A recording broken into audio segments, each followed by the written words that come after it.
Assalamualaikum warahmatullahi wabarakatuh.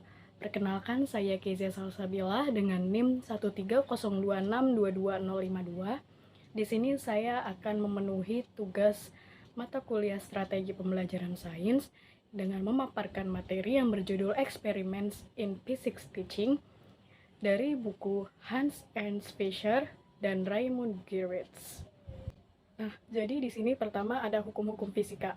Pertama ada hukum Ohm, 2 hukum Hooke, 3 hukum Snell, 4 hukum dasar gerak, 5 hukum gravitasi. Selanjutnya ada eksperimen fisika. Di sini terdiri dari 1 graf Brown, 2 sinar katoda, 3 medan magnet muatan listrik yang bergerak, 4 hukum induksi, 5 efek fotolistrik, 6 interferensi cahaya, 7 kecepatan cahaya, 8 spektrum garis, 9 fluoresensi resonansi, 10 gelombang elektromagnetik, 11 radiasi benda hitam, 12 sinar X, 13 difraksi elektron, 14 peluruhan radioaktif alami, 15 hamburan Rutherford.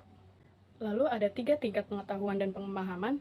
Eksperimen dapat mendorong pemahaman siswa, penyelidikan ilmiah, dan kemampuan. Eksperimen berfungsi sebagai alat untuk menyampaikan konten terkait subjek, misalnya meningkatkan pemahaman siswa tentang fenomena, alam sekitarnya, atau konsep fisika.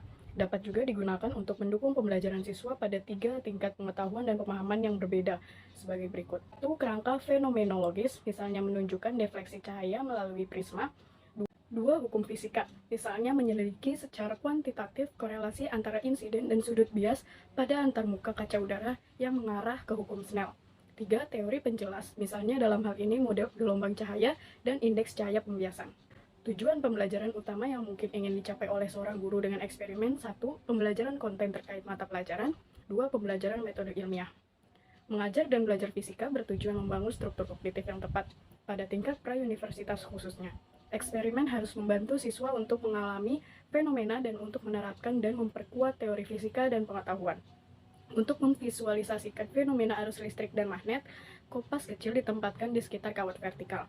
Tanpa arus listrik, jarum kompas sejajar dengan medan magnet bumi. Dengan arus kuat di kawat, mereka berbaris dalam lingkaran di sekitar kawat, dan keberadaan dan karakteristik medan magnet ditampilkan. Ilustrasi model fisika. Untuk mengilustrasikan model sinar cahaya, berkas cahaya sempit misalnya dari laser diamati. Jalur linier cahaya terlihat di ruangan yang gelap saat udara diperkaya dengan debu kapur atau uap air. Pengamatan tersebut menunjukkan perlambatan cahaya oleh bunda linear yang sangat sempit, atau sinar cahaya di model sinar. Siswa menggunakan tangan untuk mengoperasikan generator atau dinamo dan kemudian dibebani dengan lampu. Bel dioperasikan dalam ruang hampa. Jika udara dipompa keluar, bel tidak terdengar. Suara menjadi lebih keras saat udara mengalir kembali ke dalam ruangan. Lalu ada kaleng diisi dengan air dan dipanaskan. Ketika air mendidih, uap memindahkan udara dari kaleng. Kaleng tersebut kemudian ditutup rapat dan didinginkan. Setelah uap mengembun, kaleng dikompresi oleh tekanan atmosfer eksternal. Lalu di sini ada fenomena fisika.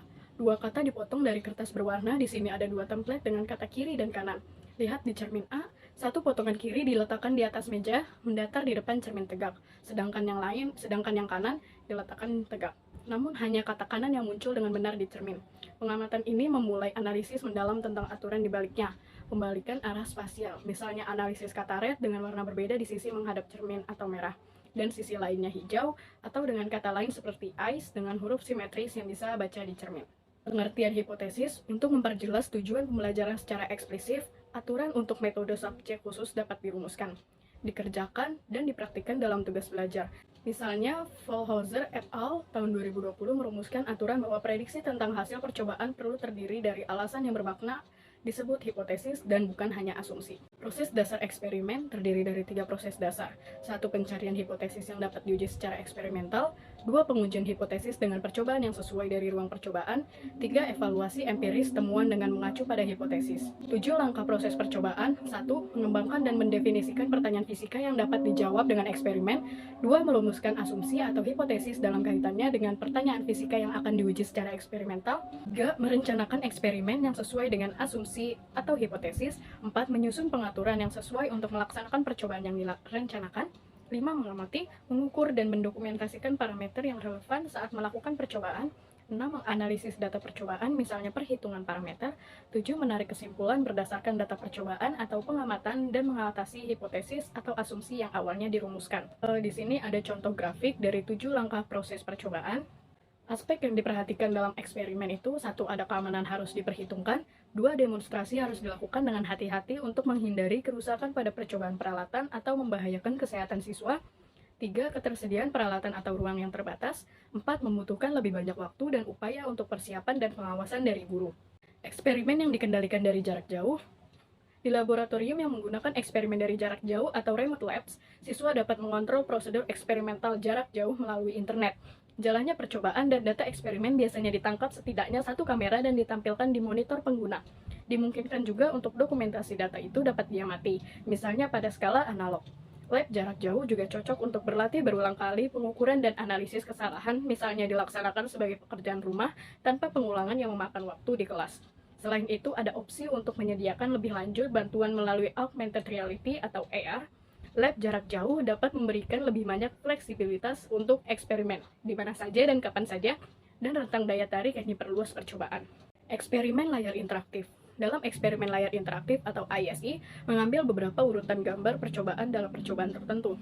Setelah itu, gambar digabungkan sehingga parameter yang dipilih, misalnya tegangan pada daya pasokan, dapat dimanipulasi secara virtual pada gambar.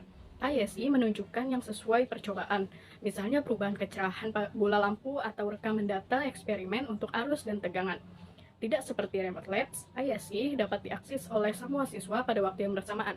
ISE lebih dekat dengan percobaan yang sebenarnya daripada simulasi, karena menggambarkan efek fisika yang sebenarnya. Oleh karena itu, penyimpangan dari nilai diharapkan secara teoritis dapat diamati di ISE segera setelah perkiraan model yang disederhanakan atau yang dapat disederhanakan untuk tujuan pengajaran. Misalnya, osilasi bandul di ISE tidak lagi digambarkan dengan baik oleh gelombang sinus jika amplitudenya terlalu besar. Simulasi untuk mengilustrasikan konsep-konsep fisika, misalnya simulasi untuk menyelidiki suatu refleksi atau pembiasan, mengabaikan ketergantungan sudut intensitas cahaya. Penggunaan lain dari simulasi adalah untuk merancang dan menguji pengaturan eksperimental. Dalam penelitian fisika, memakan banyak waktu, mahal, dan berbahaya. Misalnya dalam elektronik, ada pada program simulasi yang tersedia dengan rangkaian listrik yang dapat disimulasikan dan diuji terlebih dahulu.